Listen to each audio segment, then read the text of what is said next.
basically kindergarten through 12th grade. We've purchased some more expensive STEM equipment.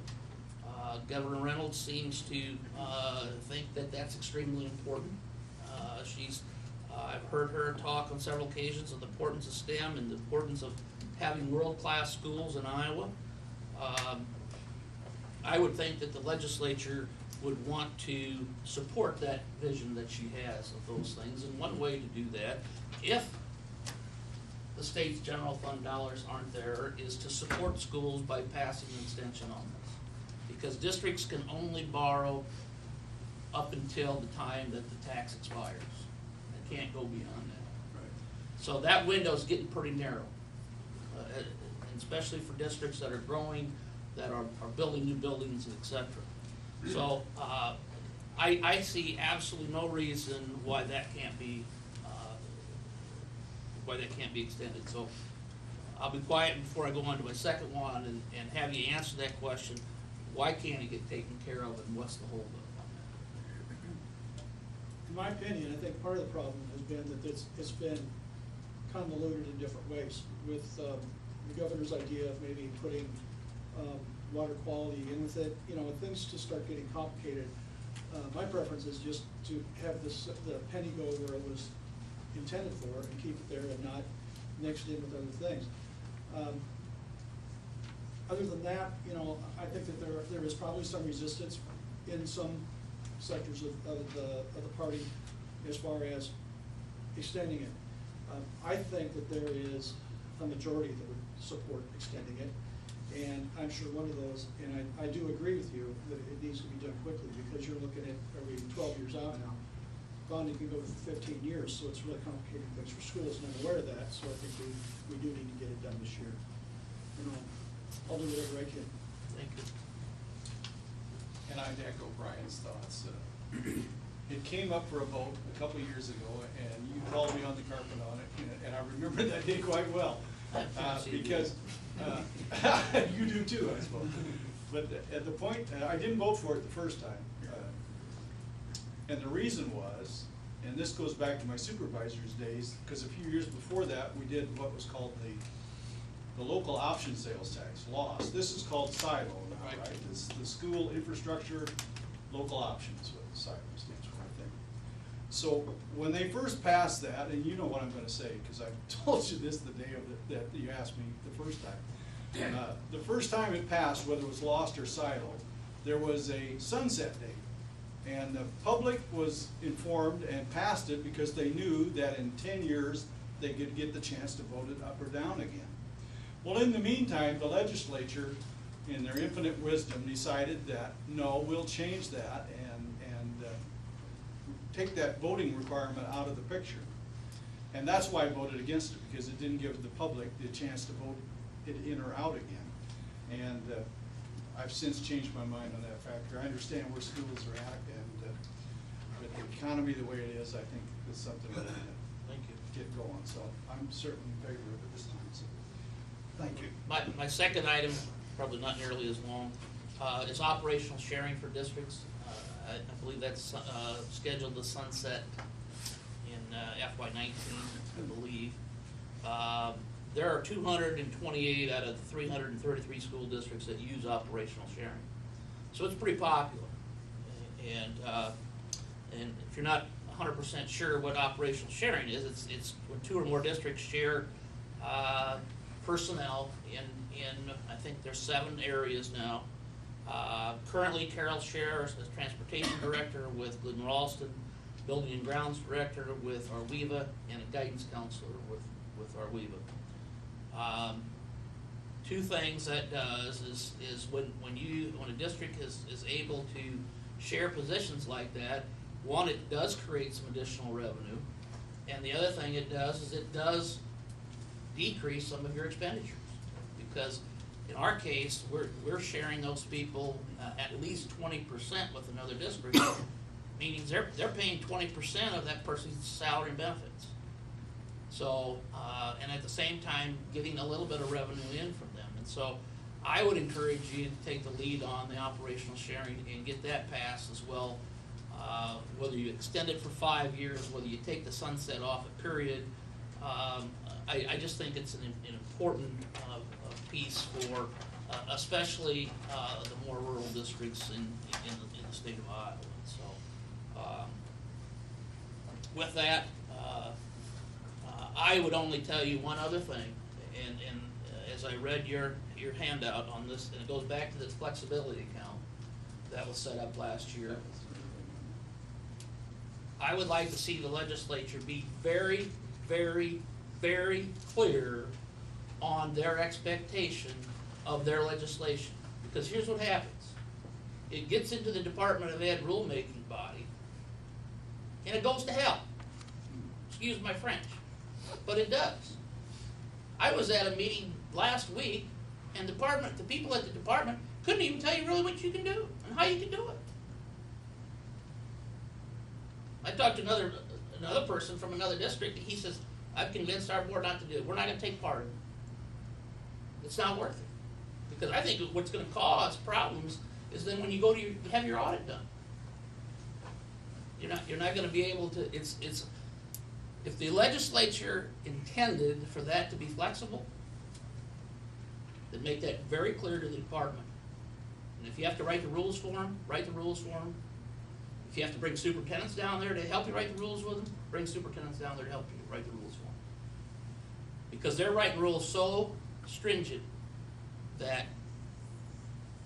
it can't be used. It can't be used, and it's not being effective. So it's basically legislation that is wasted paper. So.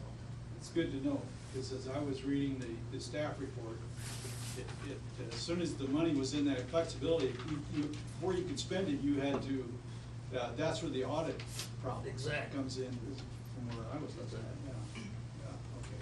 Send me an email on it, so I'm not on education at all, but Amy Sinclair is the chairman in the Senate, Senator Sinclair, and her husband's a superintendent, by the way, so I'm sure but I'll pass that along certainly to her on those issues. Appreciate it. Thank you both for coming and listening to us. I know it's not always a pleasant experience, but we appreciate you always at least making time once a year to come in and listen to us. Absolutely. Thanks for having us. Thank you.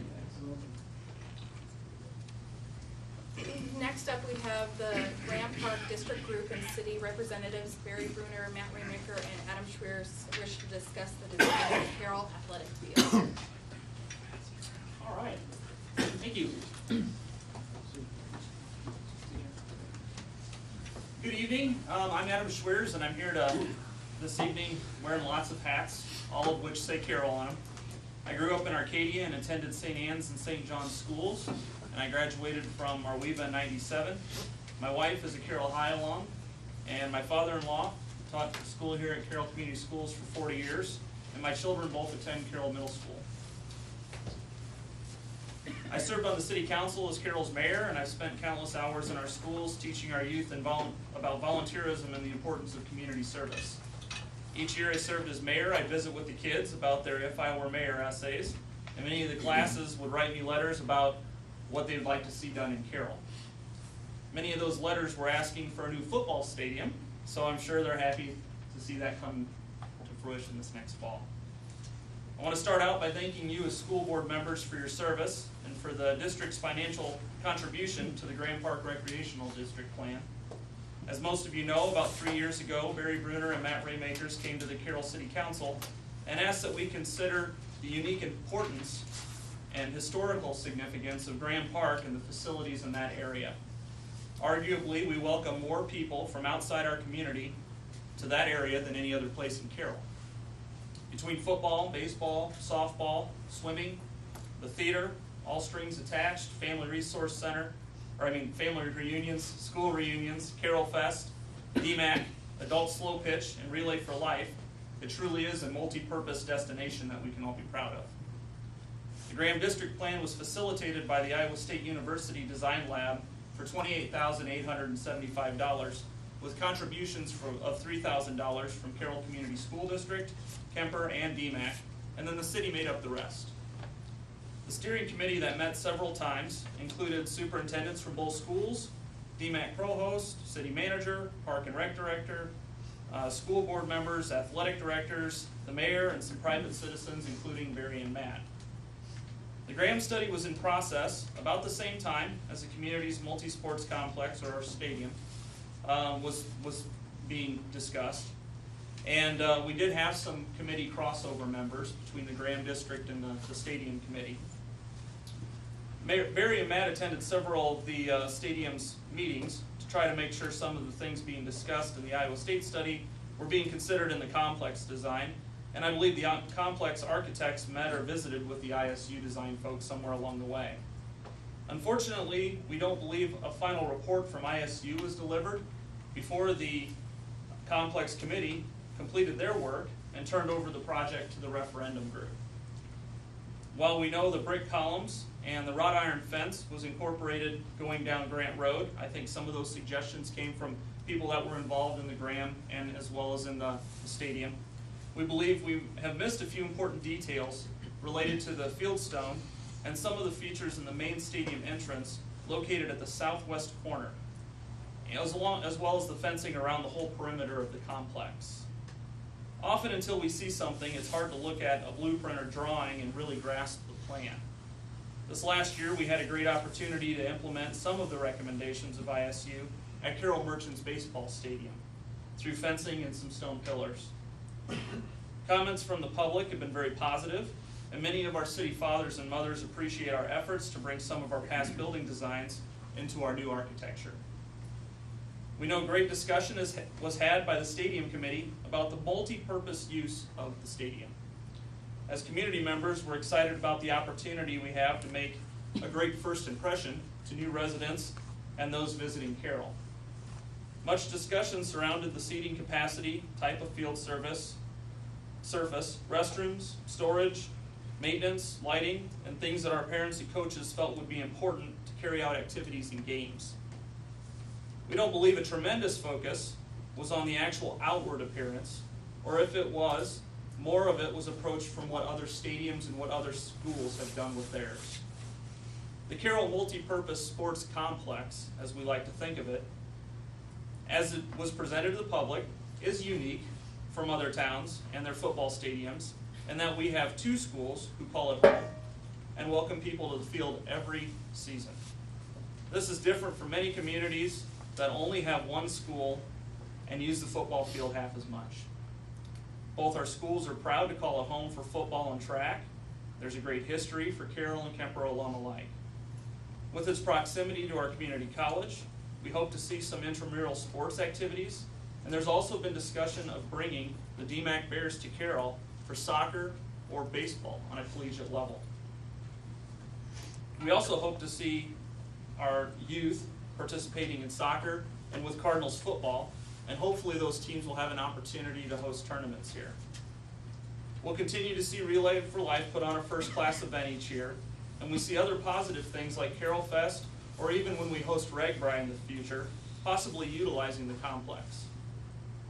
Carroll Community Schools in the city of Carroll have had a long positive relationship in co-sponsoring projects to leverage and use taxpayer dollars wisely, and we see this complex as just another great opportunity. While many communities look at their football stadium as just that, we approach our football stadium as a multi-purpose complex that acts as another catalyst for community development. As we're excited to see the work on the new stadium begin, we look to ask for your assistance in making sure some of the ISU recommendations are integrated into the project. We feel it's critical to have aesthetic continuity between the different city, school, and DMAC facilities as we set a course to integrate many of ISU's design suggestions for the next decade or so. We're hoping that we're coming to you tonight before fencing is ordered and before demolition is complete, in the hopes that we have adequate time to make a few slight modifications.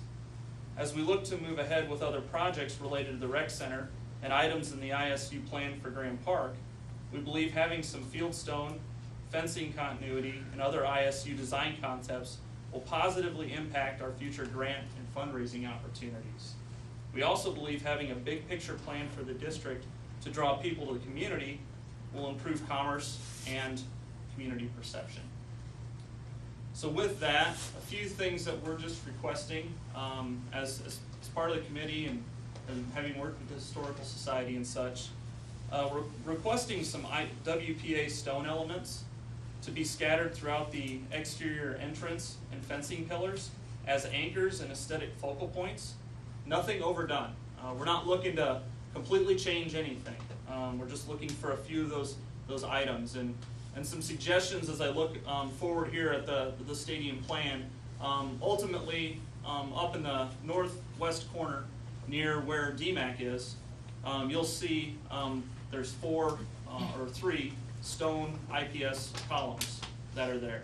One of the suggestions that we just have is maybe we would bookend the stadium in a way in which we're able to put some field stone on the gateway entrances at the southwest side. And then maybe looking over to the east, we've got another entrance or ticket booth area. Perhaps we would be able to integrate some field stone on that as well, so that it matches up and mirrors what we've done with the baseball stadium at Merchants. And then ultimately, we'd like to see the fencing around the stadium perimeter possibly be the same material that was used at Merchants, so that we have that same look all the way around the stadium. And maybe some slight modifications to the orientation of the southwest entrance. Looking back at the ISU study, really one of their suggestions is that it should be a gateway plan to the south as you come up from Highway 30. And it should be visually appealing, prominent entrance with fan plaza and elements of softscape like trees or grass or plantings, and some hardscape pillars or paved benches. Something that's interesting but yet functional. And the way things are kind of looking to us is that the current gateway or the current entrance there in the southwest corner is really just facing Graham Park. And as many of you might know on a city level, coming up here in December, we'll be letting bids on Highway 30 and Grant Road. We're going to be putting 2 new turning sections in down there so that we can improve the safety of that area. But what is also discussed in the city's long-term plan is eventually there's some of those buildings that will not be there. And that will be opened up for additional parking for the district, as well as to improve some safety. As you think about that, if you turn off of Grant Road from Highway 30 and you're looking straight ahead, what would be great is if the entrance to the complex could be somewhat at some type of an angle instead of just straight across, so that you can kind of catch a glimpse of the entrance point of the stadium. And that's what ISU was trying to convey to us during the exercise, if you will. We really do appreciate the board preserving the fieldstone entrance pillars down by DMAC and the stadium. The Merchants Park fencing, I can tell you that from working through that plan, our fencing was about 400 feet, give or take, and the cost was around $42,000. Just kind of going roughly from hip, we're estimating that there's probably 1,460 feet around the entire perimeter of the stadium. So we realized that, using numbers from Merchants, the cost for the exact same fencing to go all the way around the complex would probably run about $153,720.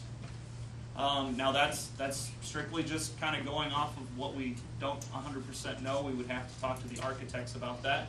But our only request is that we might consider that how much are we currently budgeted to spend on the existing fence in more of a wrapped or standard, if you will, complex fencing, and what's the difference perhaps between using what was over at Merchants and what we're currently slated to use now, and perhaps that there's a possibility for us to do that.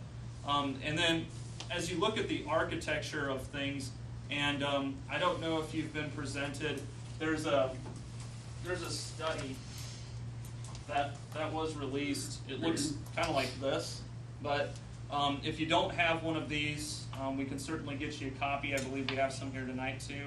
But on page 36 of this packet, it kind of lays out what the traffic patterns are going to be eventually here and what our pedestrian traffic patterns are also going to be.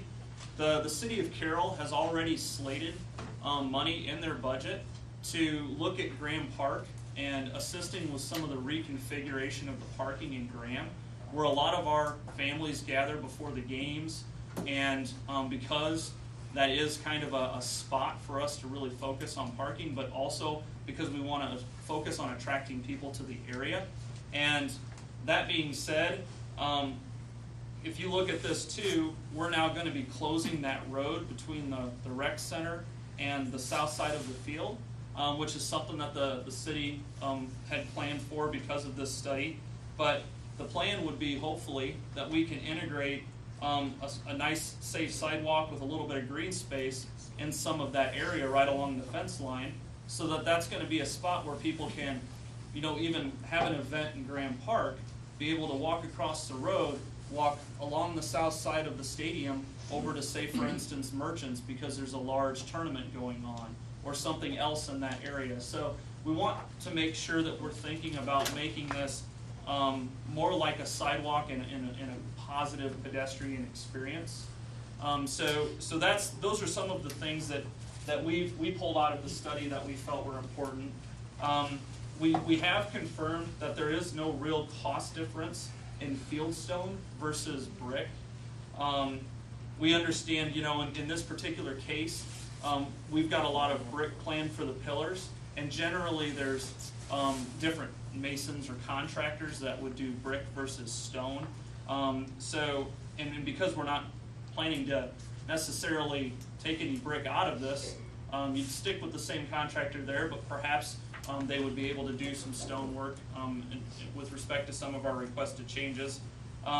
We're also aware that the sophomore class, through Mrs. Base's Problems and Solutions, had approved selling bricks to raise money for the scoreboard and some of the other things that we'd like to see done at the stadium.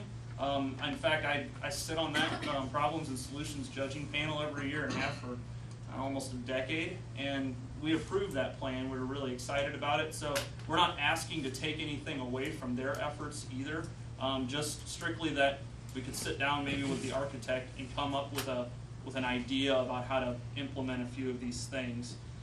We believe the architect really shouldn't be looking to charge to explore any of these changes in the design modifications. They're generally paid by project and percentage. Money different than lawyers. Yeah. Oh, Thank you, Chief. I didn't mean you. Just very, right? I know that FRK has a good working relationship with the school district. Much like city projects, oftentimes in this particular case, we'd be strictly looking for a few design elements and a little bit of cost exploration. Even if the architect is going to play hardball with you on contract, I think it's very, very well worth the board considering this, because this facility is a 100-year facility for Carroll. It's a big deal. It's used for a lot more than just one sport. We have a lot of hopeful things that are going to take place at this stadium over the next 50 to 60 years, and we just really hope that maybe you consider some of our requests. Adam, can we kind of pause and just go over what you're looking for so we can move on and not have anything to? So from my understanding, what you're saying is you would like the fencing around the stadium on the south, north, and east, the black chain link fence changed to wrought iron and pillars, like in the front of the stadium. And that you would like the stadium, some of the pillars in the front of the stadium be to change to stone, and stone to be integrated on the ticket booth, the 2 ticket booth buildings, and that you change where the entrance is facing. Is that correct? Yeah, slight modification. Maybe if we can get the orientation of that to be kind of more southwesterly instead of straight westerly.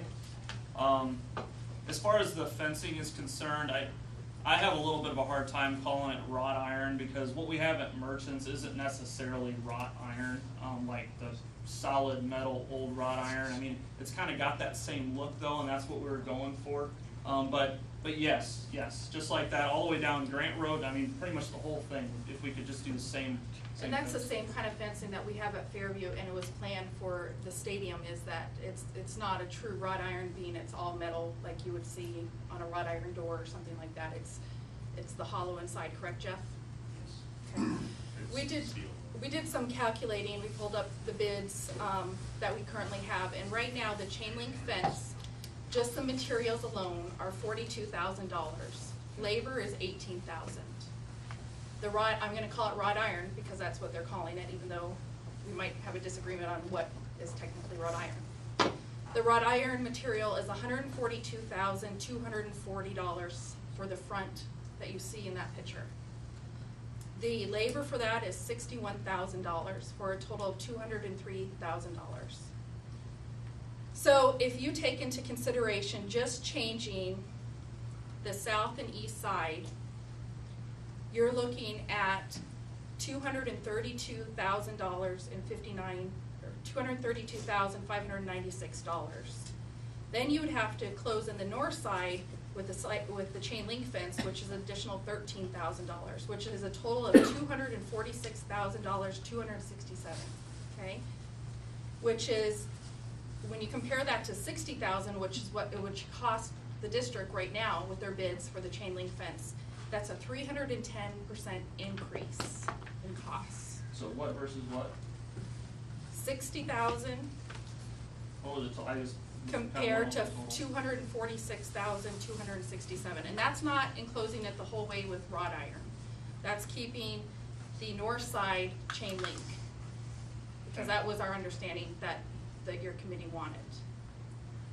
So my question is, why should we put burden on the taxpayers for something that's purely cosmetic when it brings no added value to the participation of the kids at the field or the general public? Just because we came in under budget doesn't mean, okay, let's go spend more money. Sure. We need to do our due diligence for our taxpayers. The only thing I would go back to then is if we were able to buy 400 feet of fencing for $42,000 and have it installed for that cost. Grant Road is 484 feet, and so it would stand to reason that right now we know then, based upon your breakdown, that the bids for fencing plus installation on Grant Road coming in at, was it 153,000 or something with install plus fence? No, their Grant Road is 565 feet of wrought iron, and right now our bid that was accepted was $203,300.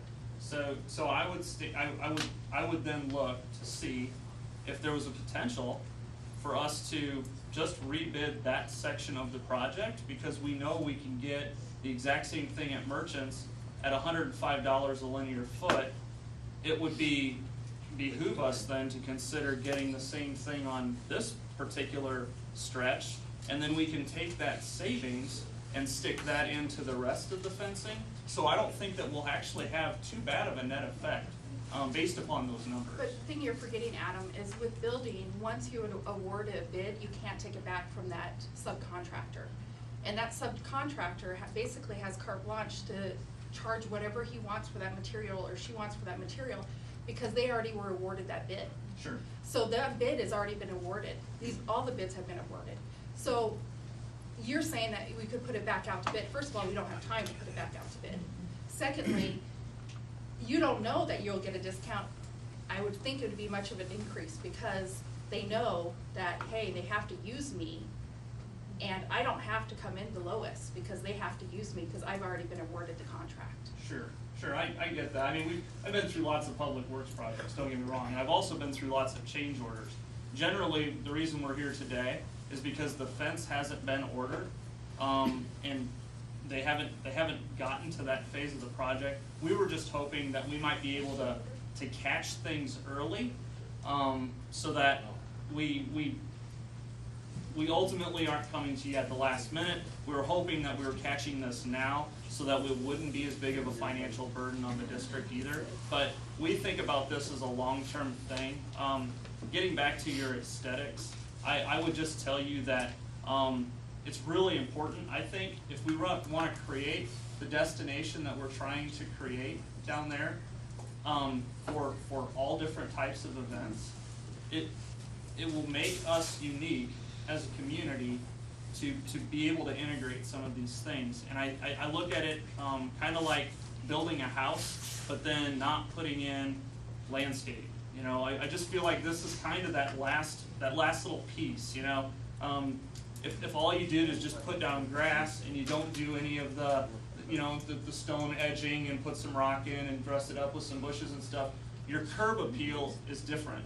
And I think that I think there's still some value in that, and because we only get a chance to do these things once, it really is important that we consider it. Why wasn't this brought up there was a whole year of the design? Why wasn't this committee, I know for a fact that Jack met with the ISU group 2 times with our architects. Why all of a sudden, after we take this to the public, and 75% of that public supported that design, why all of a sudden are you coming to us and saying you want changes? Because that ship sailed. That's long gone. Yeah, and I don't know, as I kind of outlined in my statement, I don't know where the continuity between the ISU plan and the stadium committee and the city and all of that broke down. I know there's a lot of things going on, so I don't really want to point any fingers. But yes, you're right. There was crossover. We had different people. They were all listening to the same thing. We had people. I think everybody was marching in a direction towards finally seeing something done at the stadium. We're all excited about that. People that were involved in the grant and the ISU study was thinking 10,000 feet. I think people that were in the stadium were thinking stadium. I think as we went down the home stretch, there maybe just wasn't enough discussion about the two, but ultimately, you know, I can't really explain how that would have broken down, and I don't know that anybody really can accept direct responsibility. We're only coming to you now because it was pointed out just in a happenstance conversation that we weren't going to have any fieldstone, and we just got done with Merchants Park. But that's not true, Adam. And let me ask you this. If you had to list your requests, you know, and for sake of a better term, wrought iron fence around it, fieldstone pillars on Grant Road, turning that entrance. No. I do want to correct you. We're not looking at you. No, when I say fieldstone pillar, I'm saying incorporating fieldstone along Grant Road in some way, shape, or form. Turning that entrance, if you had to list them in an order of preference, because I honestly, if you're looking at spending $246,000 for wrought iron fence, I have a hard time justifying that. In my own personal feeling.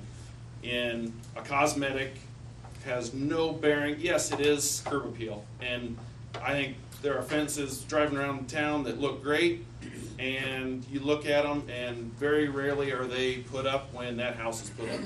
They've been added to, they've been changed, they've been modified, and that to me is something that if the district gets in great financial shape, if things turn around financially, and there's extra money in the city's budget, if there's extra money in the school's budget, that is something that could always be changed.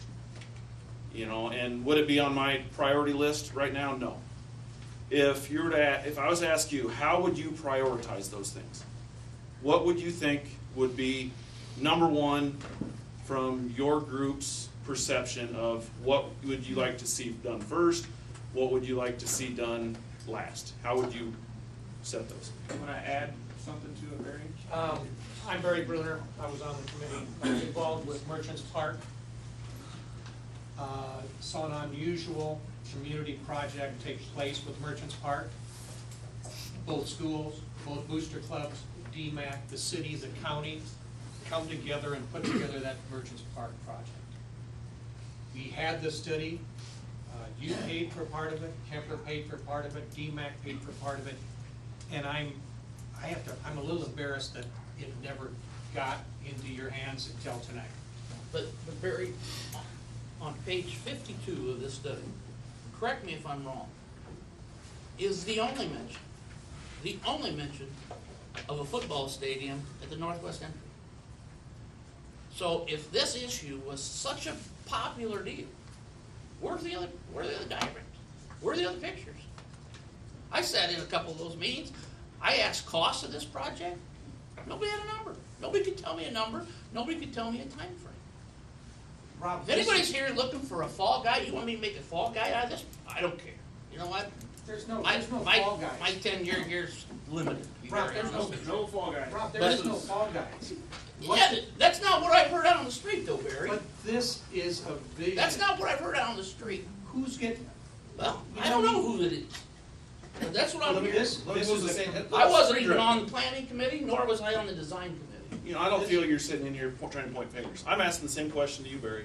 If you were to prioritize, where would you like to see us look at incorporating some of those ideas? What to you is, where are we missing the boat the most, and what is something that you would say if we were to walk away without doing anything, what would you let go? Ideally some fieldstone, but I think the fieldstone and the upgraded fence, which I think could, if we would bring the architect in and sit down with some people from the board and from the committees and from the city and from DMAC, the thing could be worked on. This is a 50-year project in a. So in a from 100 that, what I hear you say that is incorporate some fieldstone, but turning that entrance is not a big idea. We're here.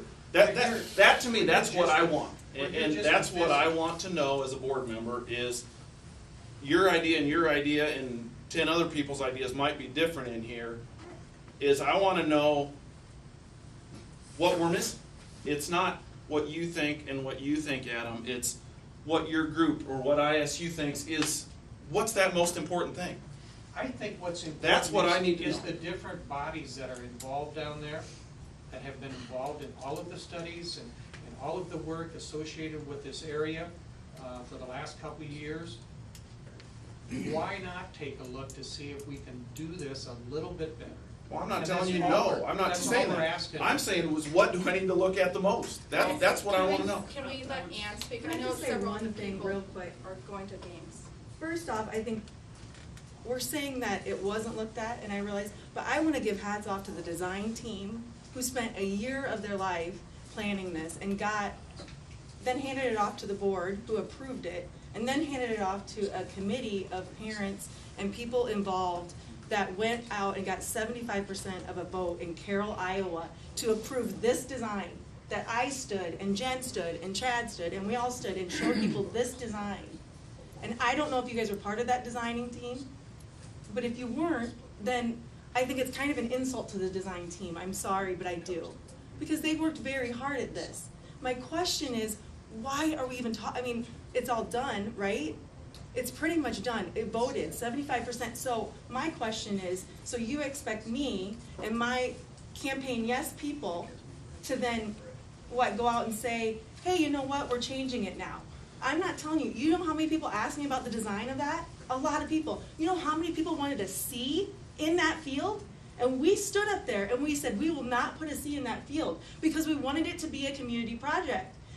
I guarantee there are tons of people in this community that would love to have a C on that field, and tigers on one end zone, and tigers on the other end zone. But we, at a campaign meeting at the hospital, it was brought up. Someone said, let's don't put Home of the Tigers on there because it's a slap in the face. And you know what? Jen Burns stood up and said, we are gonna be transparent. And we are gonna show the community what it's gonna look like. And we stood out there and we did this, and did this, and did this, and it was passed by 75%. So I just have a hard time sitting here. I guess, why does it matter what they want now? Because now that's our names that went out and sold this to 75% of our community. And we were together, and it came in under budget, $300,000, which we all know there is gonna be more unforeseen projects that are gonna come up. And I just think it's so sad, kind of, because we were so excited to have it come under budget, and now we're gonna spend $200,000 on fencing. And I get it. I don't get it, because they loved it. Everyone agreed on it. So to stand here and to even I don't know, it's not a waste of time, I honor your guys' time too, but I'm telling you, people worked hard on this design, and for you to say, I don't know where it was lost, well, I feel like that's a slap in the face of the design team. I don't look at it at all as a slap in the face. I mean, even when you look at the pictures right there, you can't really tell whether or not the fencing, it could mean. But You people see the asked up close, us. you People see the asked up us, close Adam. of the wrought iron on this side, it would lead me instantly to think that that's the way it's gonna look all the way Oh, around. Adam, you can totally see You know, the so- difference in the. I guess, let So, me speak, you know, because I let's- was on both committees. When you guys brought in a Grand Park design, we talked about it. As a committee, we talked about it, and we said, you know what? This is a proposed design that may happen in 10 years, may happen in 50 years, may happen in 2 years. We can't design this stadium around that plan, because we want to get a stadium built, and we want it to look sharp, and we want the fence to match the structures in the stadium, and we want it to look like a complete project, this stadium. And we also said we need to be fiscally responsible, because we need to propose a stadium that's going to serve our needs for a lot of years, but money's important to people. I understand some people in the community have more money to spend on their personal buildings, whatever they want to do for themselves, but we had a financial responsibility to build something that we thought and we talked about would be sharp from Grant Road, which we did. We talked about the aesthetics of the fence from Grant Road. The ticket booth facing Grant Road looks sharp. We talked about the wrought iron, but then we talked about specifically we can save some money by not carrying an expensive fence all the way around the stadium. And that was specifically discussed, and that's part of the design we came up with. And that's the design we brought to the tables every time we campaigned and tried to get people to support this. And so to come back as a design committee member, as a campaign committee member, and say, you know what, we changed our mind. That responsible, fiscally responsible fence on the, we're going to change that. Now that the vote's through, we want to spend some more money and carry that through. Just things like that. That concerns me as a member that's been doing it for 2 years, I think. And to come up with these, this looks almost identical to the pictures we had at those tables, a year ago, and to have nobody come up and say, you know what, why isn't that carried through on the east side, that fence? Nobody. And now here we sit, we're demoing the stadium, we've got the plans in place, we've got the bids awarded, and we're saying, oh, now we want to change it. It just doesn't make sense to me. I take great offense to the fact that you said that design there doesn't have curb appeal. And if you can envision it, and I can, with field stone pillars, that's going to increase the curb appeal of that project. I don't agree with that at all. In fact, I think it'll take away from the structure. Will it add continuity to the entire area? I'll buy that. But when you stand there and say that doesn't have curb appeal, and if it had field stone pillars, it would, I don't agree with that. And I think if you surveyed people, you would find that they would prefer the brick pillars because it matches the structure. Well, the thing I struggle with too is that this is on city or school property, and the city's coming to us saying, why don't you go ahead and change this, but they're not offering a penny of dollars to do this. I do wanna say that the city is not here speaking. This is just strictly us as private citizens, parents, booster club members, whatever. I mean, we're just strictly here on that accord. But didn't the city pay for the majority of the study?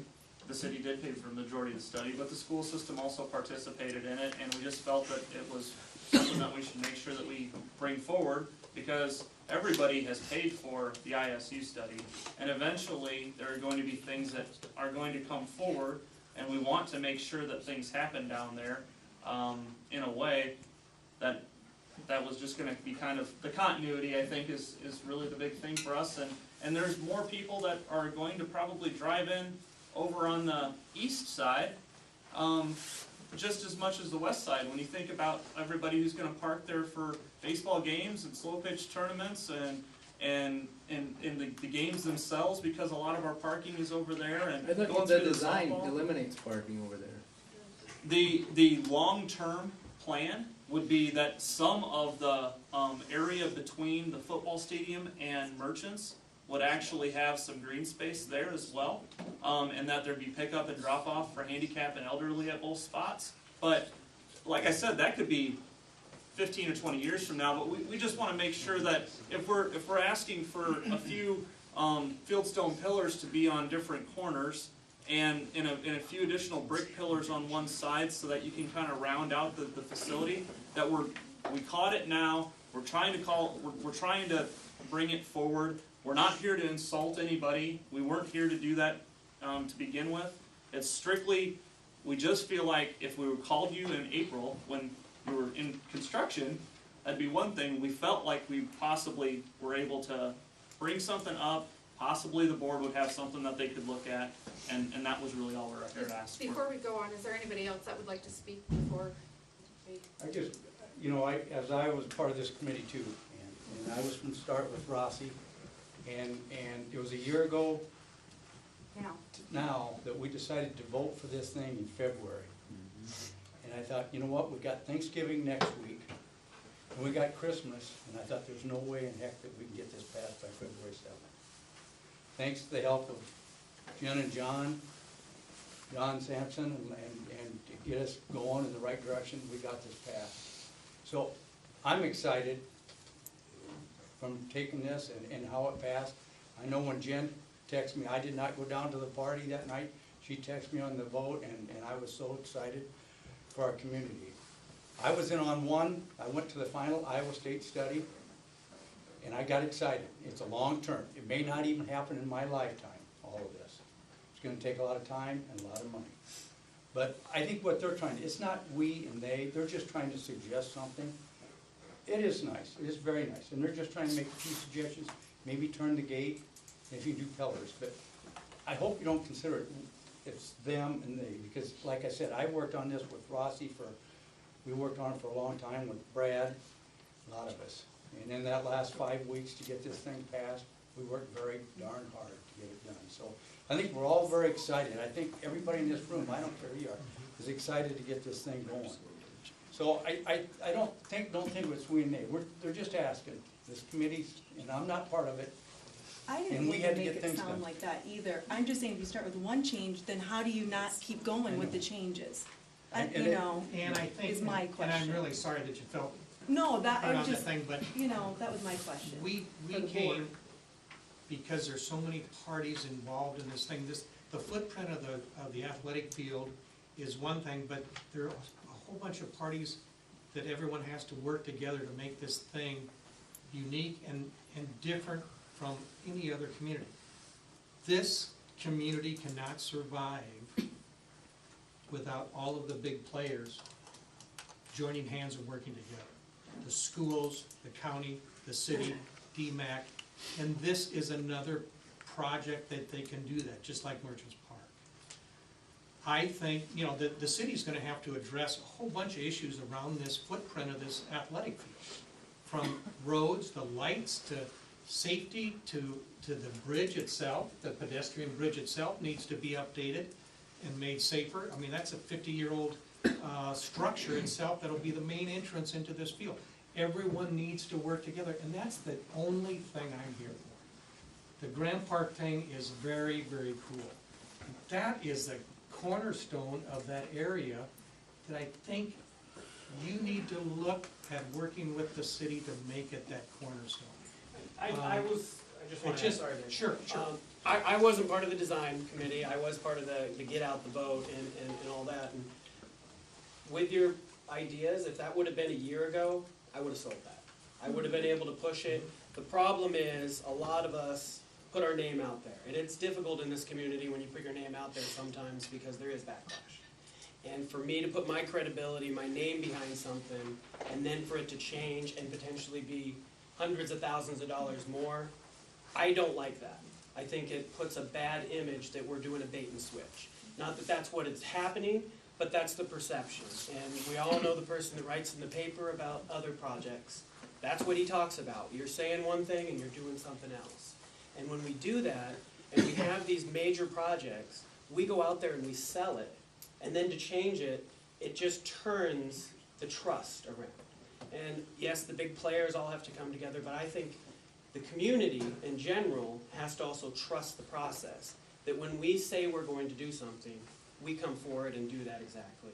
Now, there's gonna be minor changes. Anytime there's construction, things come up, you pull up dirt and, you know, that type of stuff. But things that are optional, when you're adding those in after the fact, I have concerns that we're doing that because it just evaporates the trust out of it. Before we Good thought. finish up, because we have teachers waiting, I just wanted to clarify some rumors that I would have been hearing after people had been meeting with Matt and other people from the ISU study. There is no change in public access. That stadium, the board has not changed public access. I heard that from several people. And the Home of the Tigers, it was sold as Home of the Tigers, and the Home of the Tigers is staying there. It was never changed, and no one has ever sold it any other way. That's how it was sold, and it's staying. So those are the two rumors. Please correct people and let them know when you hear something wrong. And we have a beautiful stadium to be very proud of in this community.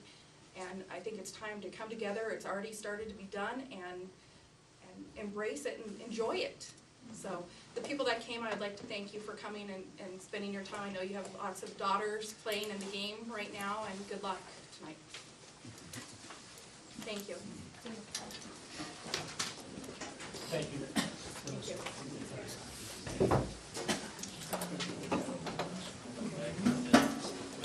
We're gonna drop down to what's happening in the classroom and then go back up to the shout outs and donations.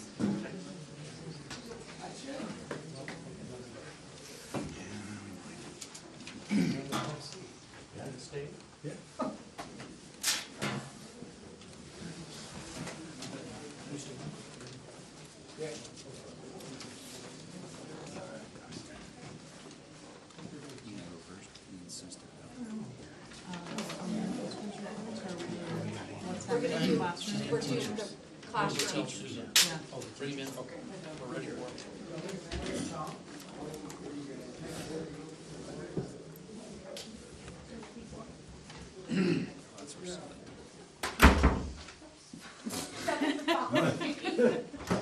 Come on in.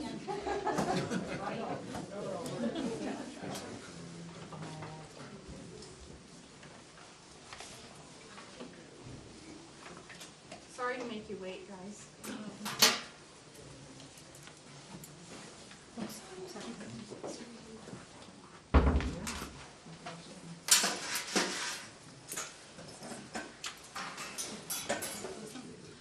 I'd like to introduce you the Fairview Adams MTSS team, leadership team. They're all PLC leaders, so they all are are teacher leaders and receive some payment for that.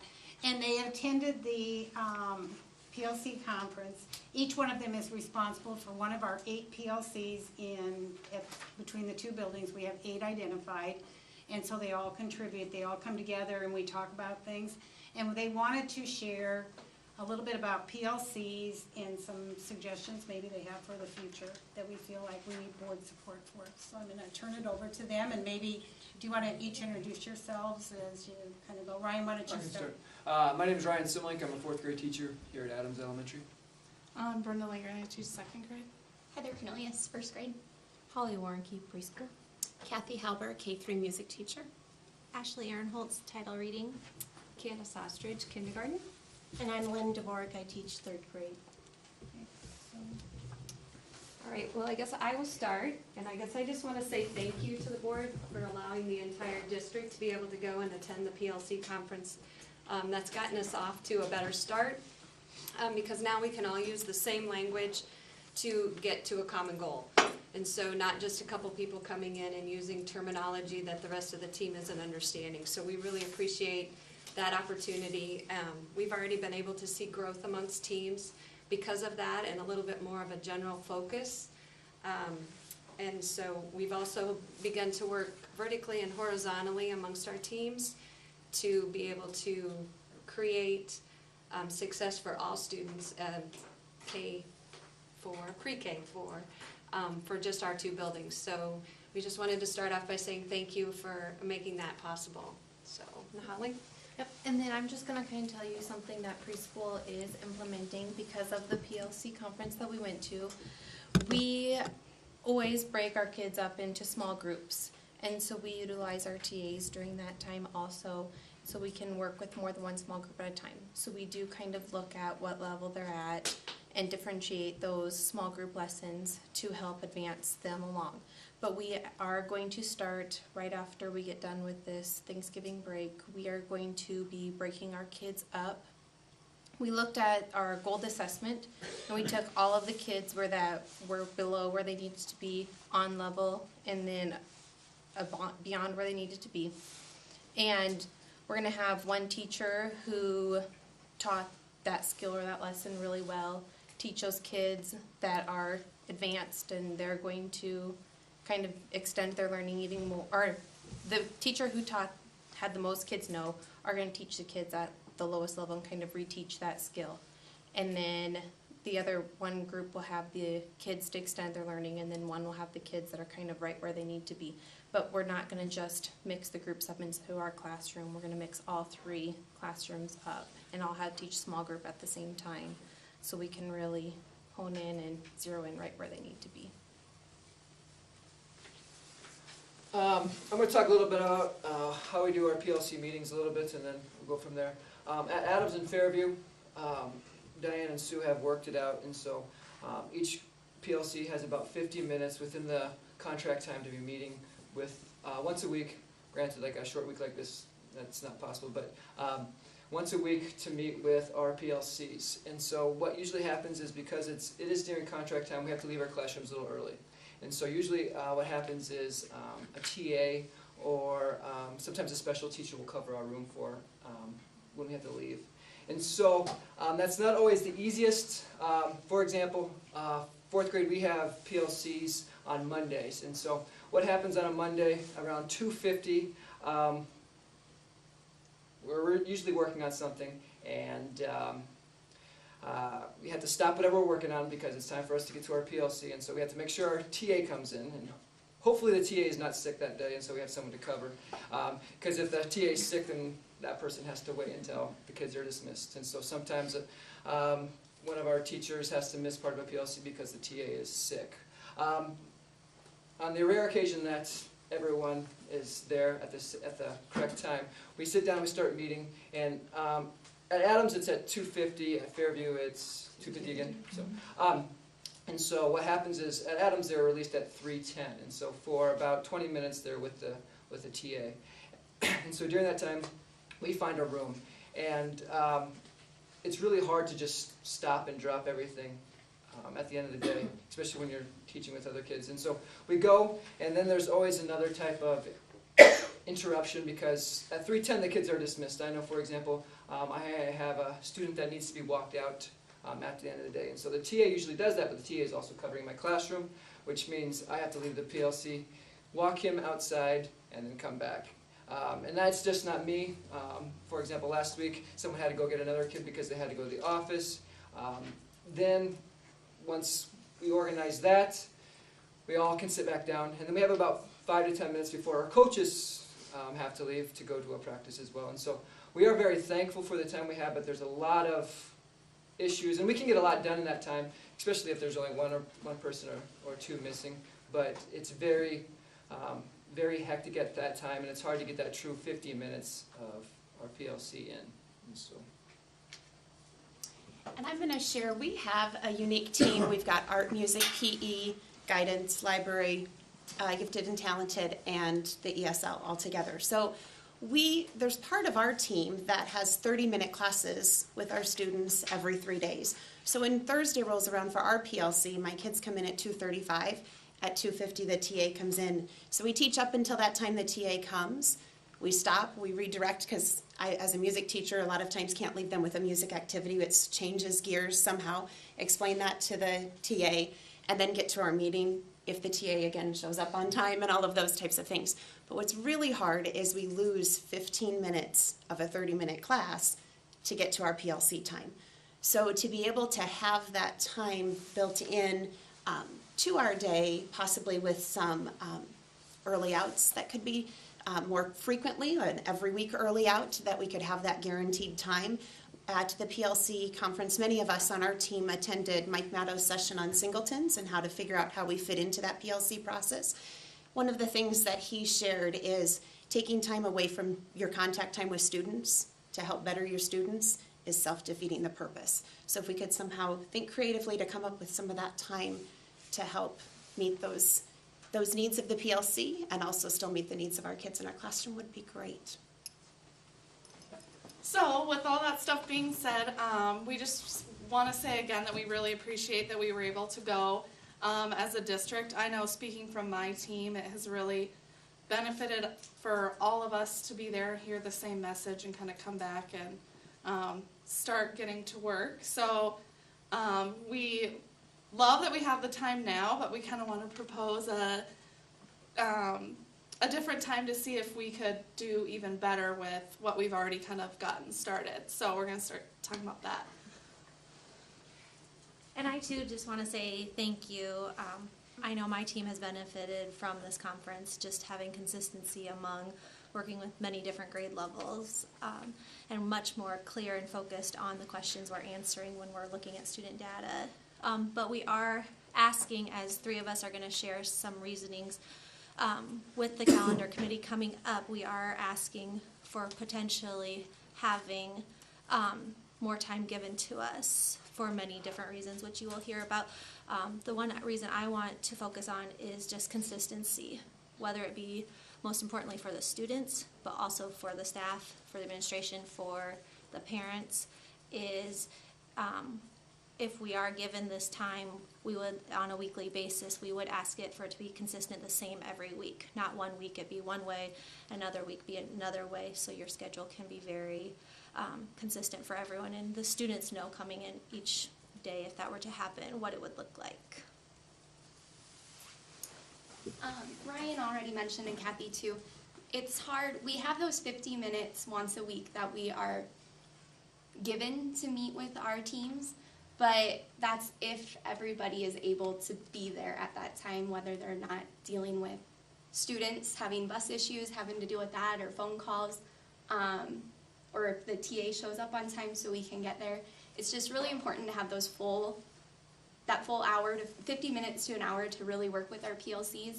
By the time we sit down, we really don't have too much time. By the time everybody gets there to work, you can look at your data, but where do we go from there? We don't really have the time to sit and look at that next step. What students are getting it, what are we going to do if they don't get it? Just having that consistent time of everybody being there once a week to work to make sure all students are learning what they're supposed to learn. One of the things that we do during our PLC time is to unpack the standards and to talk about what the essential learnings are in the classroom. If we had an opportunity, currently we meet like once a week, as they've said, but on a different night from everyone else, from other grade levels. If we had a chance all at the same time to be able to meet with people above our grade level or below our grade level, that would be really beneficial, because as we unpack those standards and see what we need to be responsible at our grade level, we need to make sure that there are no gaps between, second and third grade, or third grade and fourth grade. Even now, just in our last PLC meeting last week, the third grade teachers had a question about exactly what our responsibility was for teaching division and division facts. And so we were looking at the Iowa Core and trying to be clear about what was expected in fourth grade. And it's still sometimes hard unless you can have those deeper conversations to know exactly what they're doing and just making sure that we're not missing out on anything. Some of the other things that we're doing during our PLC time is selecting research-based strategies and then planning our lessons with those strategies. And we are looking at student work and formative assessments, and then changing our instruction or adjusting our instruction based on what we're seeing from that data. And again, currently, we have 50 minutes to do that, and we barely can get one of those things done in either reading or math, let alone the entire core, which we really should be addressing. We really should be addressing it for our core reading and math especially, and you know, science and social studies, I'm sure, are areas that we want to be able to look at too in the future. We simply do not have the time to do that right now. So more time for that would be greatly appreciated. And I guess last but not least, I just feel like our learning has to continue. I mean, it was awesome to have those people brought in from Solution Tree to talk to us, people from outside of our district, from outside of our AEA.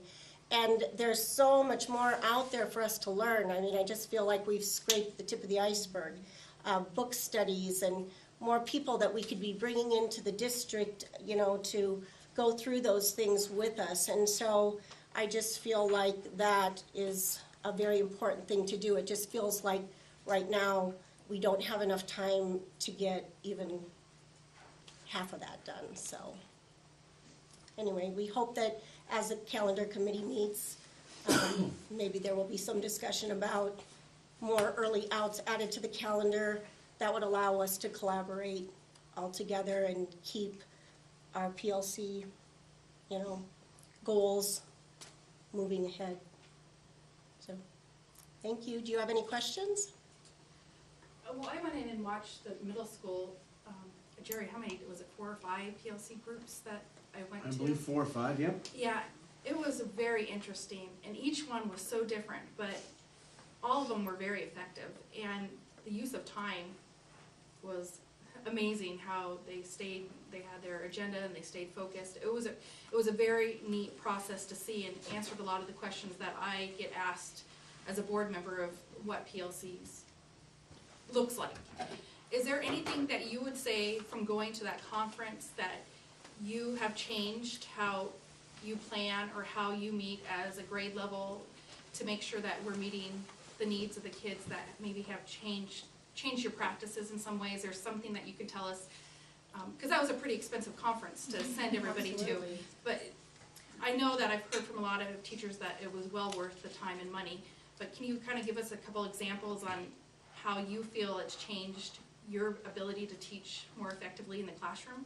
Well, I think, Jen, first of all, even though I think Fairview and Adams, the first people that went to the very first PLC training, I guess Jerry, you and Ann were there also, but it kind of got started at the elementary level. But yet what the middle school and the high school have on us is that they do have their team time every day. And I think they're used to looking at student data and being able to plan their instruction that way. We don't have that. But I would definitely say that since the PLC in-service in Des Moines, our agendas have changed a lot during our team meetings, and I would say this is the first year that I feel like our team is really making a much better use of our time. One thing that was said 1,000 times, and I went to the training 4 years ago, was that, you know, we should be bringing student formative assessments to these meetings, and we should be looking at that data and analyzing it and looking at, you know, whose class is getting it, whose class isn't getting it, and, you know, what are you doing in there? You have, you know, so many more kids that seem to understand it, and sharing our techniques. We weren't doing that in our, at least at the 3rd grade level. I don't know if it was happening at other grade levels, but it was just funny to me when I went this time, and he said formative assessments. And at the beginning of the year, we were bringing in our summative assessments. We were bringing in the end of the year, or not the end of the year, the end of the unit assessments and looking at it. Well, that's okay too, but we really should have been giving the students formative assessments along the way to see how they were doing as we were teaching, to guide our instruction, and then, you know what we were going to do for the kids that weren't getting it or the kids that were already getting it. So I would say for my team, that has made a huge difference for us. That's one thing that has changed in our team meetings. I can say too, I think focus has changed a ton. Just understanding like the 4 essential questions from the PLC when they're on our agenda, like knowing it's okay to just focus on one question at a time as opposed to thinking you have to answer all 4 has been a major factor for the team I'm on. I would also add that I am on a 2nd grade Tiger Time team in addition to my own title team, and so with that clear focus in reading, I've watched that team make some major changes just in the last month that have dramatically affected students and impacted great growth in a short amount of time. So it's fun to see that from different perspectives. And I know for our team, and I had gone to the conference last summer, and I was a little excited after the Singleton session that I had gone to, because I came to Rob at the table and I hit the table maybe a little bit harder than I was supposed to. I'm like, Rob, I finally figured out after a day and a half how I fit in. And I think that's what has helped our team, because so many of us went to that Singleton.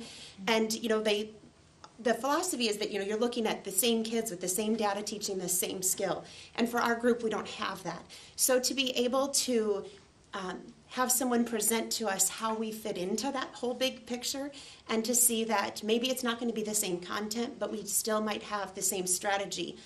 Such as compare and contrast. And so I'm doing that with music, and Coach is doing that with, you know, a PE skill, and there's an art skill. And then we can look at that data and say, okay, I wasn't very good at teaching compare and contrast to my students in my classroom. What did you do differently? So that can help me to get those kids in that skill where they need to be. The other thing that it opened us up to is, what are other, you know, I'm the only K-3 music teacher, but our world is so big, we have all this technology at our fingertips. What kind of electronic PLCs could I get into that? Maybe I'm not meeting every week, but I have that connection with another music teacher that, you know, I can find out what's going on in her classroom. Maybe we can come up with that common assessment and be able to kind of go through the same PLC process that way. So it's just opened our eyes a lot in trying to fit our square peg. That's going to happen. English Language Arts just attended a conference. They are partnering with guidance to do future-ready planning. In the past, we just have problem solution projects at the sophomore level. They're trying to incorporate a little bit more of that community-minded thinking, that civic-minded thinking at the different levels.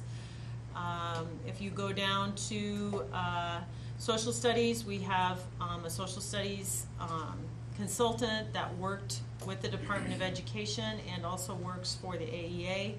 On the new social studies standards, he is actually coming in to work with the teachers on November 17th. If we move down to CTE, the Workforce Warrior Award, if you would please click on that link, Mr. Cortez. Mrs. Beeson attended the Employer Educator Summit and was presented that award from those folks. We applied for that grant, and we will receive a monetary amount in order to use on a program of our choice. The next link shows that particular award. I think another thing that I had talked to the board about 9th period before were enrichment ideas for 9th period, and this particular video was done by the students of Carroll High School during service technicians is the fastest growing occupation. I'll let it go. Do you know that nurse practitioners make over $100,000 annually on average? Did you know that 10 years after high school, those who graduated high school make double than those who didn't graduate high school? All of us are going to have a career someday, but what can we do to prepare ourselves for those careers? Carroll High School is inviting business leaders from our community to come speak with CHS students during 9th hour about the skills it will take for us to be successful. They will talk about things like dressing to impress, following through, work ethic, showing up, communication, attitude, honesty, problem solving, accountability, collaboration, guidance change. Time mandate. All you have to do is get your agenda stamped by Mr. Lighting, Mrs. Orlando, Mrs. Geeson, Mrs. Austin, or Mr. Aikman. You don't even have to be taking a class from them. So, if you're ready to make your future bright, get your agenda stamped today. As you read through the rest of the information on there, you can see that Career Tech Ed really has done a nice job of reaching out and partnering with different entities in the community. They're visiting Rocket Manufacturing, which is an entrepreneurial setting in a high school. They actually have a business in their high school where they build fences, cattle fences for farmers. And so the CTA group is traveling to Rock Valley, and they are going to see how that works and perhaps some things that they can bring back here to our school to replicate within their classes. I'm not going to read all of these, just highlight on them. As we move into the second goal, that has to do with our MTSS, and let's take a look here. I have noted here how many times each group has met. At the high school, we have to get very creative with finding time for our PLCs to meet because we don't have set aside dedicated time during the day. That being said, there is a rotation scheduled during the ninth period where those teams send their students to what we call a buddy teacher, and they meet together collaboratively as a group from 2:58 until 3:40. And so I've shown here how many times each one has met. I also have highlighted enrichment activities. We've been doing ACT prep in science, in English, and in math. In all of those areas, grammar and reading skills. One of the other enrichment activities that English has created is a book club. And that's pretty exciting for students that want to participate in that. To show the dedication of our community toward our school, American Home Shield has invited our sophomore writing, or excuse me, our senior writing class to actually fill out applications, because filling out an application is a different kind of a skill than another type of writing. And then they are actually going to have all of those students come out to American Home Shield and practice an authentic interview. So we were pretty excited about that because there are 25 kids in that class. So that's a nice way that American Home Shield is reaching out. Let's see, what else do I have on here? Let's move to goal number 3. That has to do with those relationships that we were talking about a little bit earlier here in the board meeting. One of the things that we have set as a goal is to continue to reach out to parents, both with suggested ideas for success for their student, as well as good news cards. And we've probably set a record so far this year with the many that we have sent out, which I think is reflective on how many people we got to come to our parent-teacher conferences this year. Let's see, with science, I'm pretty excited to announce that we have registered a group of students for the Iowa State Science Bowl. Mr. Hooper actually took students to that in the past, and so he is familiar with that. We have students registered for that. We are working very hard to get our STAR class back into our curriculum with perhaps a joint effort with the University of Iowa. Let's see, one of the things in our social studies, our PLC leader is Mrs. Comstock, who is the director of our Student Assisted Study Hall program that caters to those students with will issues. And so if you could please click on that link, Mr. Cordes, the SASH competition, right there. Mrs. Comstock gets very creative with different ways to entice students to complete their work. And she actually has done such a good job that she has kids in her room already at 7 o'clock in the morning. Some of them staying until 4:30 in the afternoon. And you can see here the numbers across the bottom represent each class period. So each class period of students that she has is competing to have the highest rate of homework completion. And for that, they get a pizza party. I mean, and it's amazing how much that means to those kids, and it's a little bit of peer pressure between those class periods. She's got it divided up into weeks there, but she does all kinds of creative, quirky things to try to get the students to buy in to completing their work. And she has had a great amount of success. Let's see, what else? I don't know if you have seen the work that Tiger Vision has done with covering Mrs. Orlano's classroom on the fidget blankets and cancer caps. It's called What's What at Carroll High School, so this is a pretty neat story here too. Has a loved one ever been diagnosed with cancer or Alzheimer's disease? Well, down the hall from the cafeteria, Miss Orlano's 7th period clothing class is creating blankets for Alzheimer's patients and caps for cancer patients. We're here in clothing class, and I've got some students that are working on a variety of projects that we're going to be giving to people in the community. One of the things that we've been working on this year, and everyone will have a chance to do one, is here's just an example of a fidget blanket. So these are just kind of like a 24-inch little kind of mini quilt that we're adding texture, things to that would be familiar objects to older people that are maybe having some memory issues, some things they could touch, kind of feel, and just some things to kind of brighten up their day. One student made one of these cancer hats. I've had students, when I taught in middle school, I had a few students that would make this just as an extra project. But I had one student in here that made one for an uncle who's had some chemo treatments and so lost some hair. I think the thing that inspired me most was that I have several friends who have moms that have Alzheimer's or issues like that.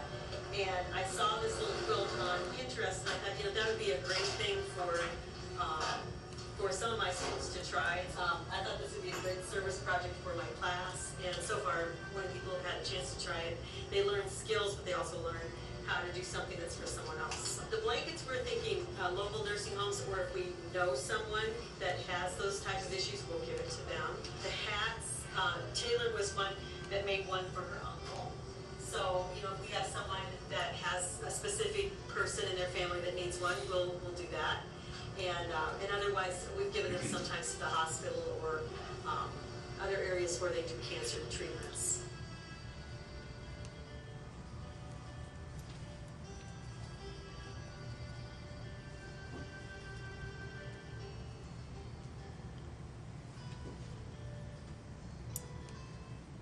Those are just 5 of the PLCs that we have working at Carroll High School. We also have foreign language, and we also have the K-12 PLCs that I can bring you some more information on next month.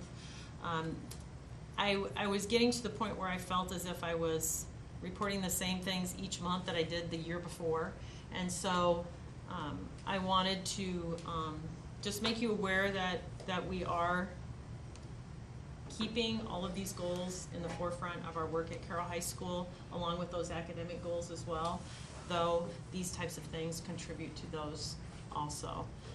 I didn't read everything on here. If you have any questions after you take a look at these things, or wish to hear something else about Carroll High School, just let me know, and we'll go from there. So, okay? Thank you. Thank you. Yeah, thank you, Jamie. Mm-hmm. Next, we have the 2018-2019 Carroll High School Physical Education Waiver. Okay. Each year we request for approval of this required by the Department of Education physical education waiver, simply due to the fact that it's structured a little bit different at Carroll High School. We have semesters of everyday physical education, and what this affords students to do is it allows them to take more classes than what they could if they did not, because in the past, physical education was a year long and it was every other day, leaving them a study hall on the off days. So this has worked for us in the past. We request to continue this, and would appreciate your approval. Questions?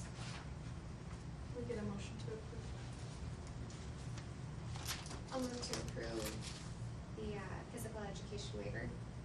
Second. Gina? Yes. Brad? Yes. Dwayne? Yes. John? Jennifer? Yes. And next, we have the TA agreement for preschool at Kemper. Yeah, you have a template of that agreement. What varies on those is the amount of time and the rate of pay for, we have 3 contracts this year with Kemper Catholic, and those special education TAs are assigned one-to-one with a student from over there, and those students are on our special ed count that generates funds to help pay for those teacher associates. And typically, we do this every year about this time. Probably should have been done last month, but I forgot to put it on the agenda. Questions? I'll move to approve the special education teacher associate agreement with Kemper.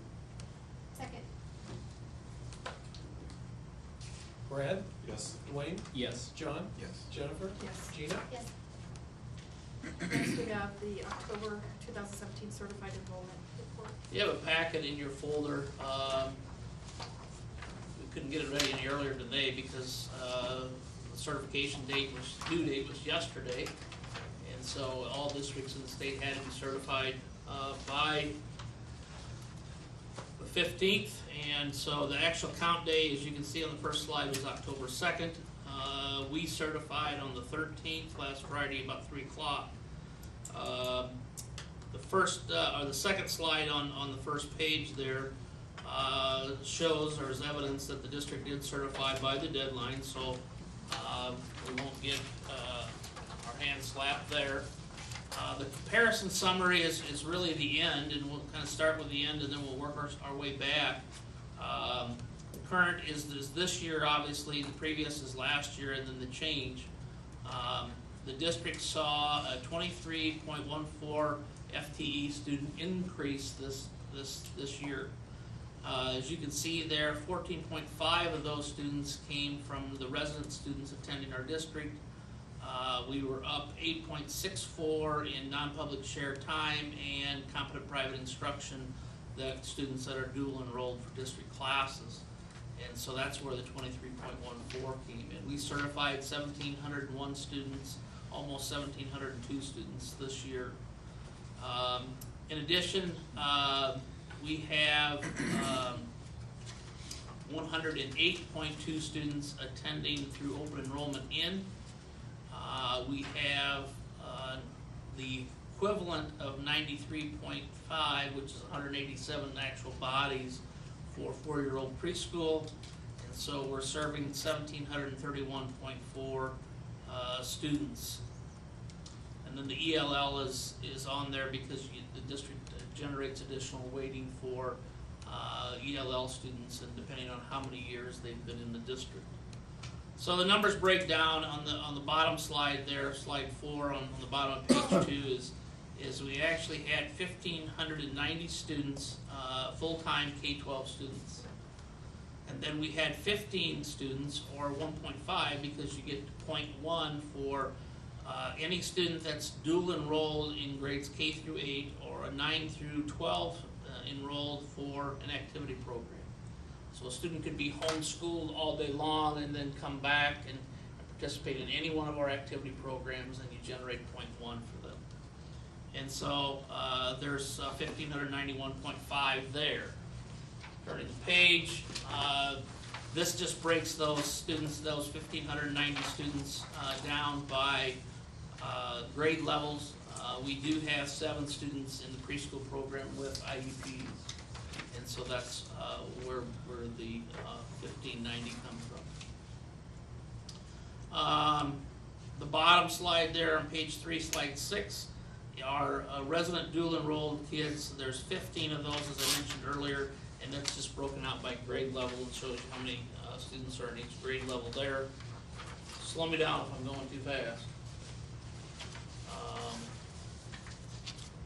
Then the resident public students attending another Iowa public school district, in other words, open enrolled out students, or tuitioned out. They could be tuitioned out for one reason or another. We have the equivalent of God, I can't even read that on here, 78.7, I believe it is.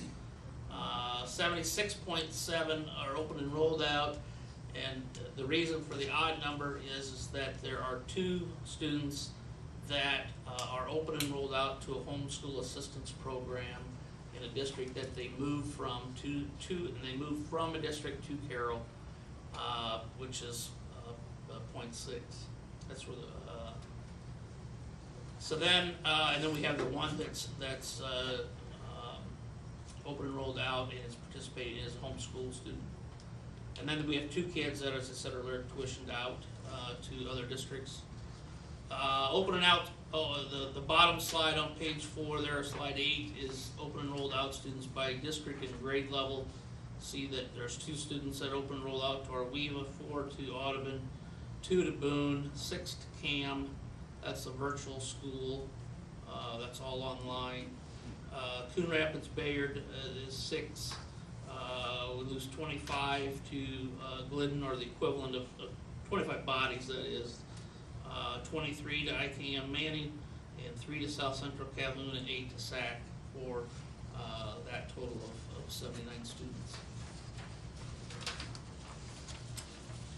Then those non-resident public students attending Carroll is 108.2.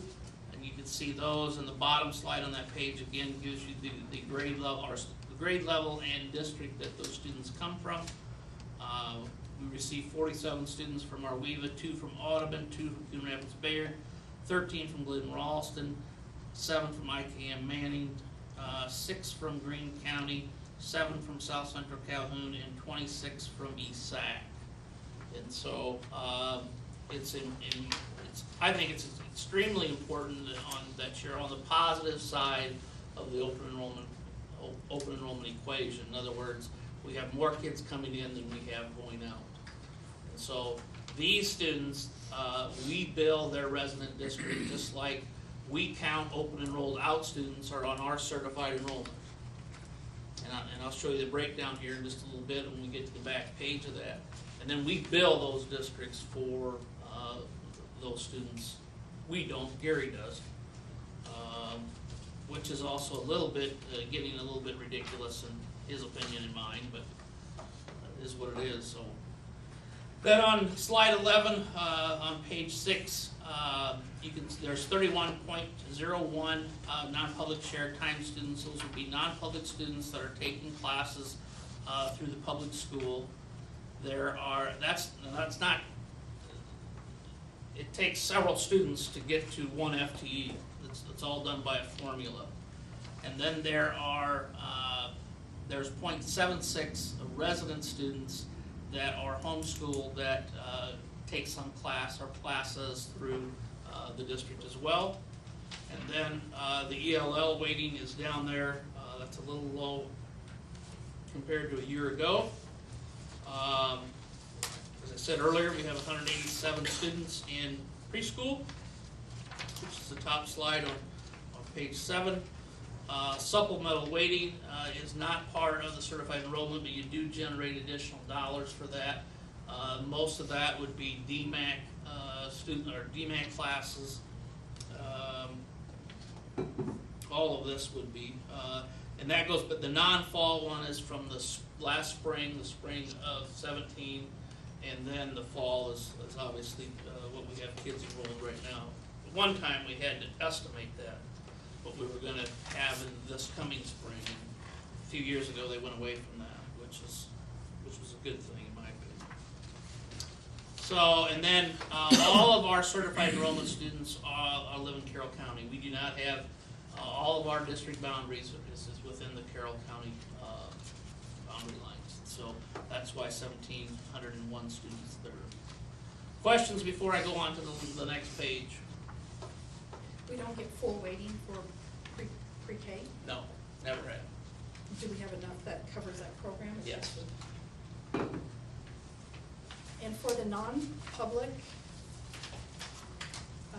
for that 31 non-public shared time, is that people coming over for DMAC courses that our teachers teach? Typically, mostly, they may come to the high school for it. Some of those classes are on DMAC's campus.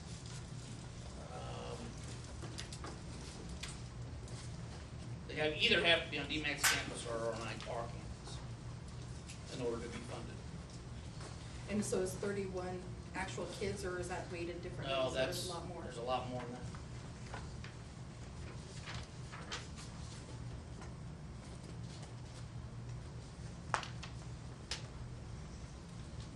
A whole lot.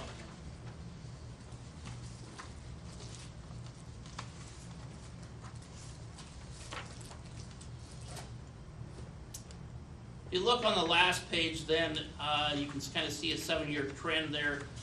The certified enrollment is down at the bottom. We're not quite back to where we were 2 years ago, and we're not quite back to where we were 7 years ago. And so, but the numbers going down by the grade level represent actual, what I would refer to as butts and seats in the classroom. So that number includes not only resident students, but it also includes open enrolled in students.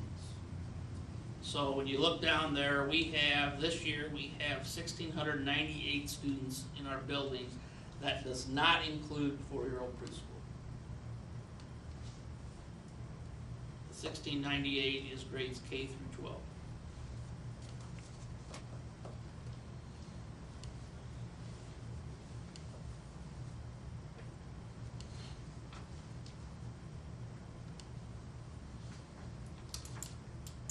Then we need to add in the non-public shared time, the homeschool dual enrollment, the resident homeschooling, and open enrollment out, and tuitioned out students, which is an equivalent of 111.97.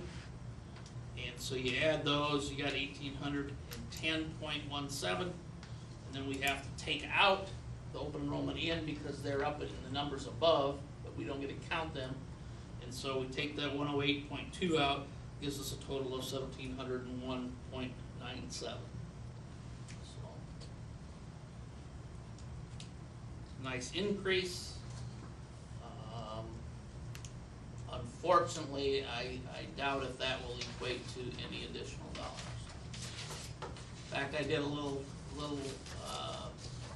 work this afternoon, and if state supplemental aid is 0, we will be working with $95,000 less next year than what the district is this year. And that was because this year the district's on the budget guarantee.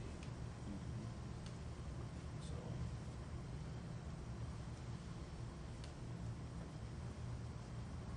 Any questions? So Rob, the number the formula runs off of for is which number? 1701.97. Yep. That's your regular program cost number. You take that number times whatever the regular program cost is, that generates your dollars. Yep.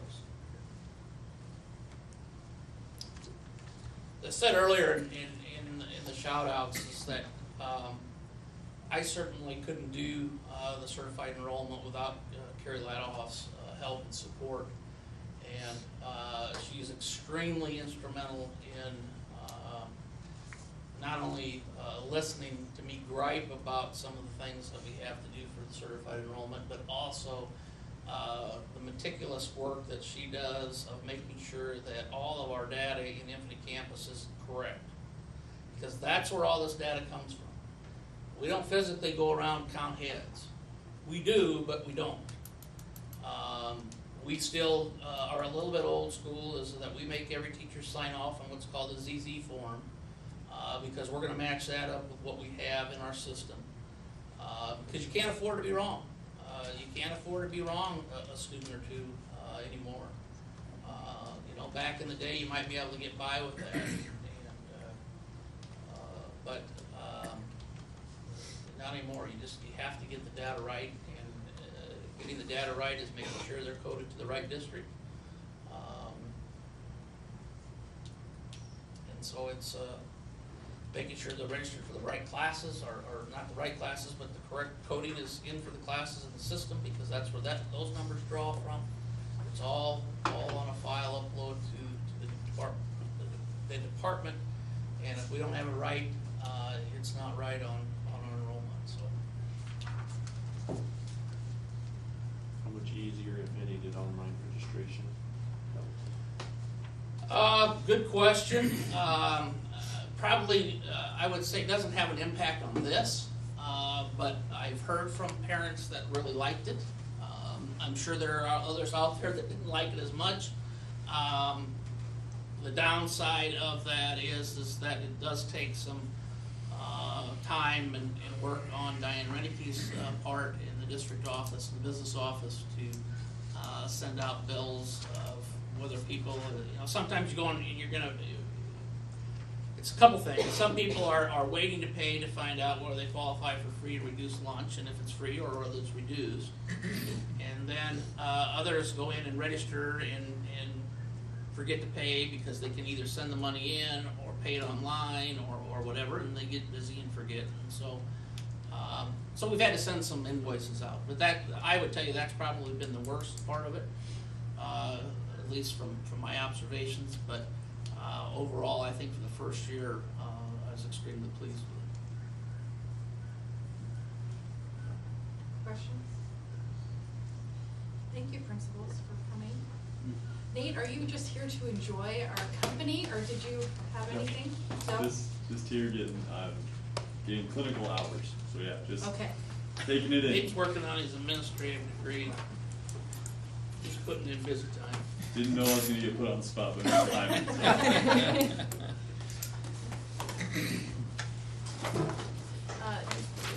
We have we have business office report, we have financial focus, FY17 fiscal facts.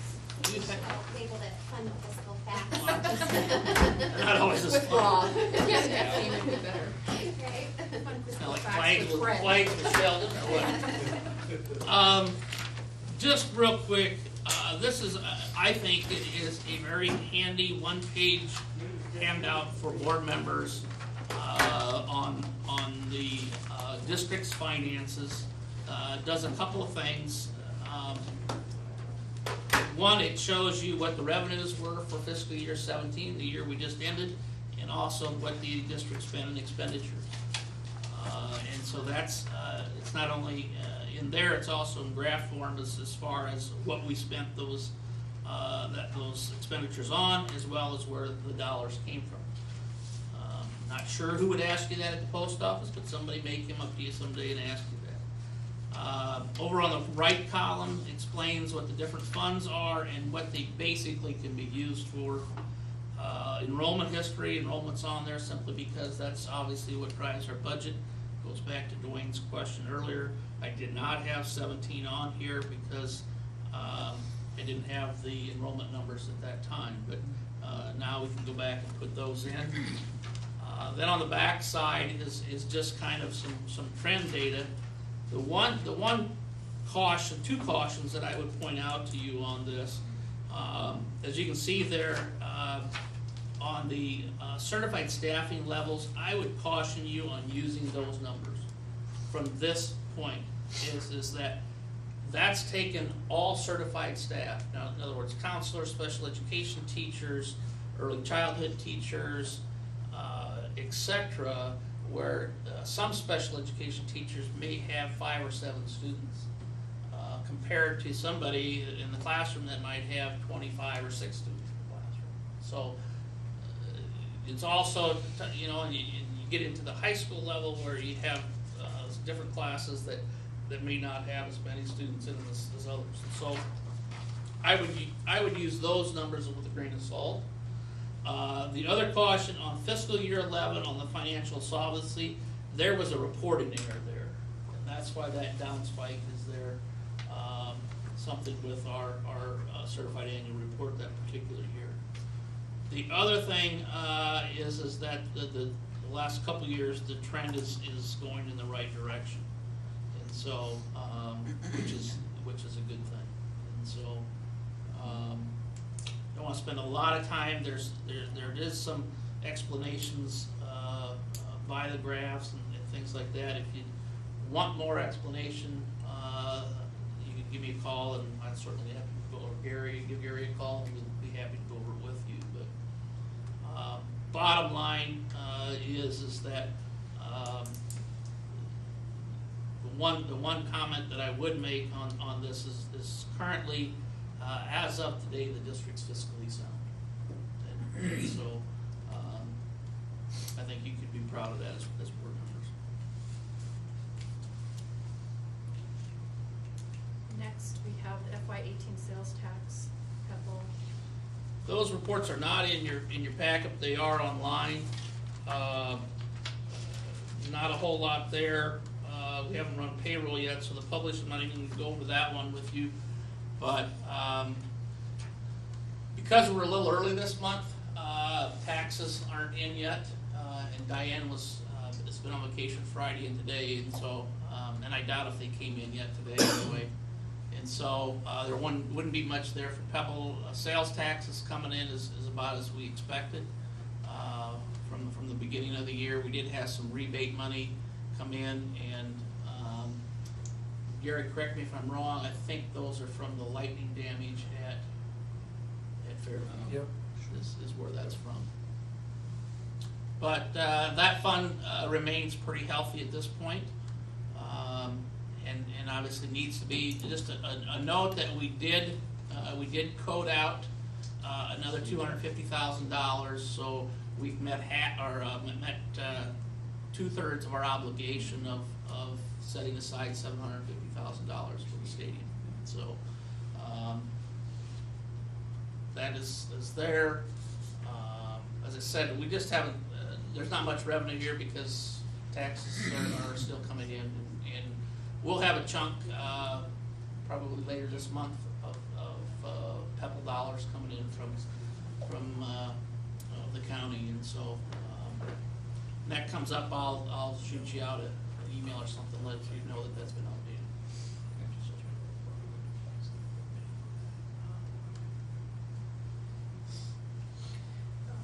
Did you want to go over published budget first? I didn't update it simply because we haven't run payroll. Payroll will be run later this week, and so.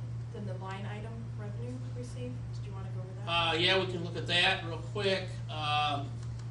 We're still working on that simply because the line item budget's a work in progress at this point, so we don't have much projected yet. But you can see the revenue that's come in mostly has been either local or state revenue. We received some early taxes, but if I get my direction right on the mouse, it'll be a lot better. State foundation aid, we just received one today, so that's not noted on here. And so, October is typically a pretty big revenue month, is when the revenue starts coming from the state. And so, but you'll be able to see more dollars coming in there as we move through here. Not a lot of activity on here yet. It's 0 from the feds, which is not uncommon. Questions? Moving on to the capital outlay, we have the bid to remove the asbestos panels at the Carroll Athletic. We just got that late Thursday or Friday afternoon, I don't remember. We've had calls out to a couple other companies and just haven't received anything. But this company bid $17,200. It's expected to take about a week to get all of that out of there.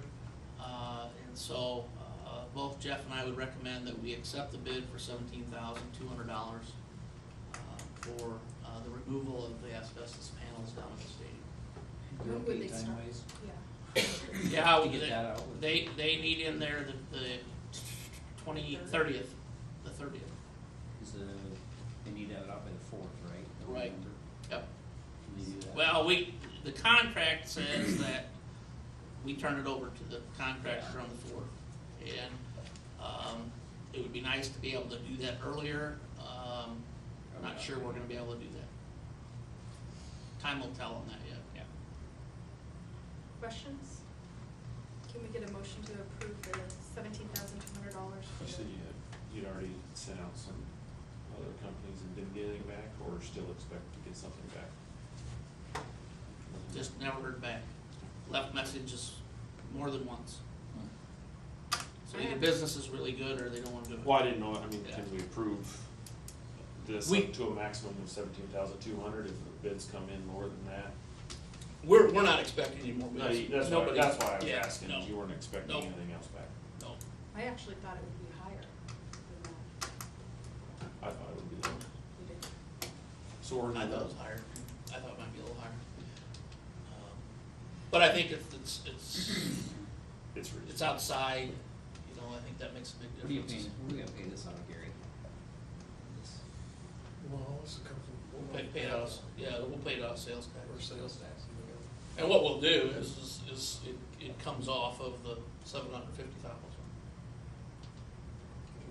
Okay. Put it in Part of that the stadium right, Yeah. renovation Yeah. cost. Yep, okay. I move to approve the bid of 17,200 for Mid-Iowa for asbestos removal. I'll second. Dwayne? Yes. John? Yes. Jennifer? Yes. Gina? Yes. Brad? Yes. Under correspondence, announcements, and information, we have the Iowa School Board Association Annual Convention, November 15th through the 17th. We usually go up on the 16th, right? Yes. If you are planning on going, please let Mary know, so she can, I just told her today that to sign me up. And then we can work on what time we'll leave and what vehicle we'll take. Okay. He knows who's going first. Yeah. I did tell Mary I'd go down for the delegate assembly, unless Gina really wants to go. Okay. She told me she did, but she didn't want to hurt your feelings, so. Thought I saw a tear in her eye. Thanks, Dwayne. Any suggestions for next board meeting on the 21st?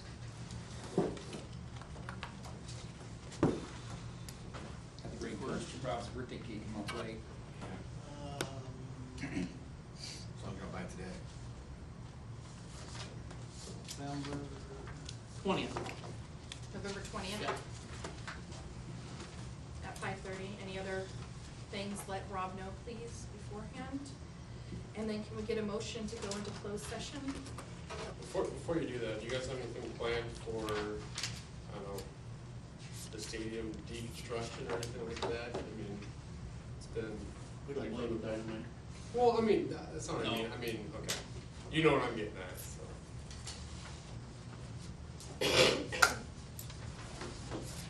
I do and no. A lot of people play there, everybody mean ones. Then they can go buy it, take a nice long look at it, take a picture if they'd like. Throw out the piece to the side, take it home with it. Yeah. Well, Gary's got the best idea. He said we should sell that sod down there. Yeah, You actually absolutely. should. Actually, that's a good idea. I did not mean to start Yeah. this. That is not bad. Not my intent here. You wouldn't get much from the field part of it, not anymore. Well, probably not, I suppose. Two end zones. The two end zones are nuts. Well, there's probably somebody in town that's, honestly. Tom Farner just built a house. Yeah, He's there's- landscaping as we speak. There you go. I'll bet you there's somebody in town that, Pretty darn good grass. Craigslist. I think it's a good idea. Doesn't have weeds, I can tell you that. Yeah, that's true. How much grass you did in the I think there's a couple of people that call on it, we should. It's a good idea. I think you have to have special equipment, because I know Doug Hugebrecht does ours, and we brought in a bunch of sod, and he had to bring it in from Omaha, because the special equipment is so Yeah, you pricey have to special- use cut to get it up. Cut it. Yeah. I don't know if anybody's locally got that or not, but. Not a big one. City's got a little one. We use it once in a while. Okay. I have a question. For the Carroll and Kemper agreement, those which needs, that's not a new agreement, correct? Okay. That's just renewing it. Every year. Can we get a motion